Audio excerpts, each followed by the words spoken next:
Hello, goblins. It's Chris, Eldritch Pipes. And it's this week's episode, this week's Pipes. The temperature's really been plummeting. Over the last couple of days, it's been, it was -2, that's Celsius, -2 Celsius yesterday. It was just 0 degrees this morning, but it's going to get colder yet. Definitely the frost from previous days has not had a chance to thaw, so we're just getting frosted in. This week, I've mostly been looking at UFO YouTube videos. I was kind of put onto it by, there's an interviewer, a great interviewer, Lex Friedman. If you haven't heard of him, I definitely search him out. Interviews lots of very interesting people. And quite a lot of them opine on alien life, alien intelligence, the vastness of space. But the latest one that I've seen, they've all been offering their opinions on like UFO footage and so on.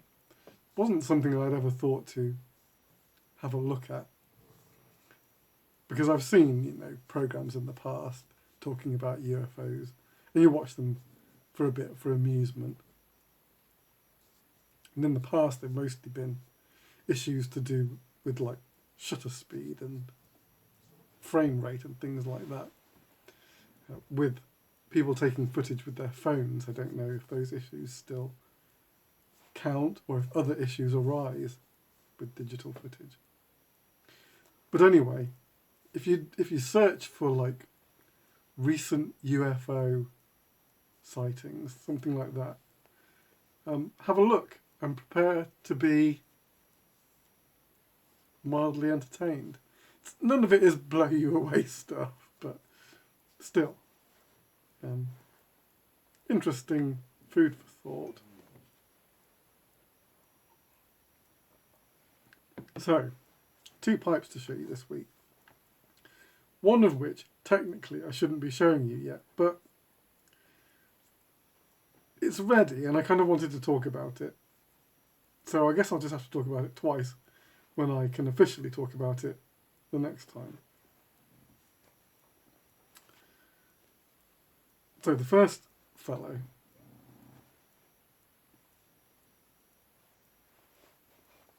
is a prince. Natural smooth prince. Look at him. Now, I've done princes in the past, but I haven't done them for some time. I'm a bit of a curious pipe maker when it comes to princes. I have a really distinct idea about what a prince is, but I've had a lot of trouble actually making it. I kind of have this platonic ideal of a prince, but actually rendering it I found very difficult. And so I've had spates of doing princes in the past, but not being that happy with them. Kind of approaching something like my idea, but at the end of the day kind of wanting something more from them that I wasn't able to do. Now, this fellow, I'm kind of super happy with. I'm super happy with it. It's a smaller pipe than I would normally make. So this is kind of, I would say that for my sort of English classics, not that I do them much, but when I do them, I render them a good size, I would say. This is more in keeping with my sort of acorn sizing, which is lithe and light. The function of them is to be clenchable without being bent. They're just light pieces.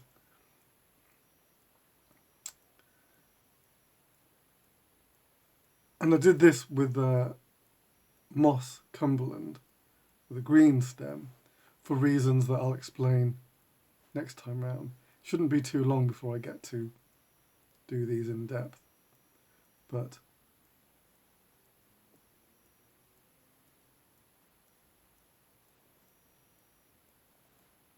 I suppose a prince is a classic. It's a kind of a classic.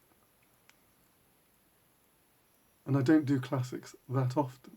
So it is nice to do these things once in a while. I'm not sure what my favourite classic shape to make is. I've done like slightly bent bulldogs that I enjoyed the result of. Didn't necessarily enjoy actually making the things. Maybe the cutty is a favourite. So, this isn't available.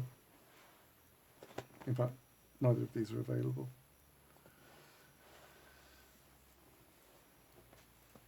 But yeah, so I'm going to try and make a few more of those and see if I can make a few available, because I was very pleased with them. It's nice to be able to get closer to what you're thinking of. Not always possible. And then this one, we're back into full-on Eldritch territory now.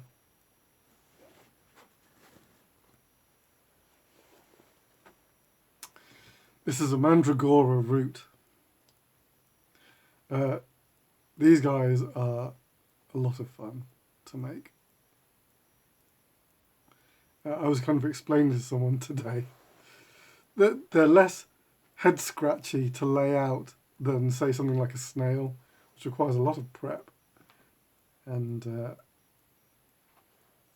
lot of careful thinking through before you execute. This one, in essence, is straightforward. The drilling is straight, so it just means that I can just get on with the fun part of carving away.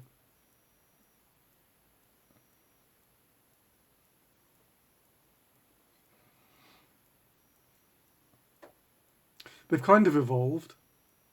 I don't think this... I'd have to look at the last one that I made. This is closer to the last one than the one on the website.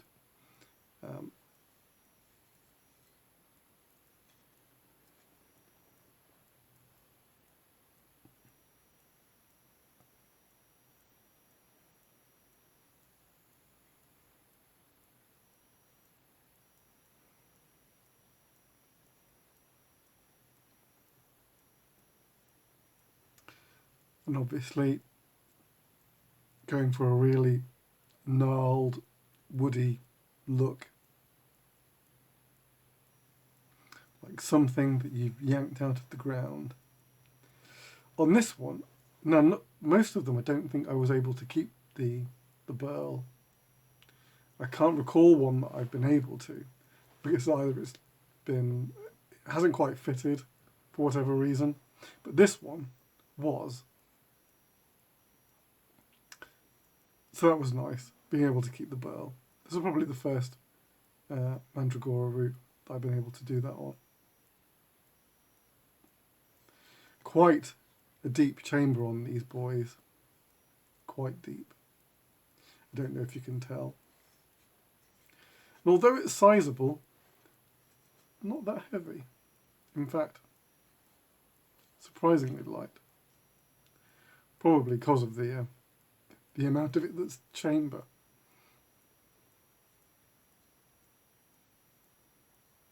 It sits at an extremely rakish angle, which is it's always interesting trying to find the balance point. For most of this pipe's construction, it wanted to fall forwards.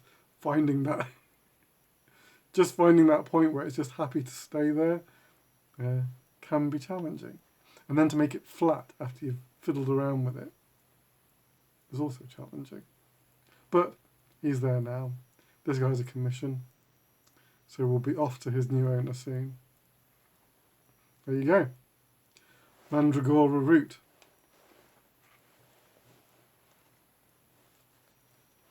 now it occurs to me that we're actually rapidly heading headlong towards the end of the year at this point. I've got 2 more pipes to make next week, and then I'm pretty much shutting up the workshop for the rest of this year. 2 weeks or so, maybe 3, because then the tip over to New Year is about a week. So probably close to 3 weeks I'll be out of the picture. But that's all good. It means that I come back bright and fresh for January. I will be doing, or at least I intend to do, this year's top 10 tobaccos before we get there. I haven't done a lot of tobacco exploring this year. 1 or 2. Some kind people have sent me stuff throughout the year. I haven't bought any new stuff this year. Although I've had my eye on some Peter Heinrich blends, and I still don't know how to get hold of them. It might be through that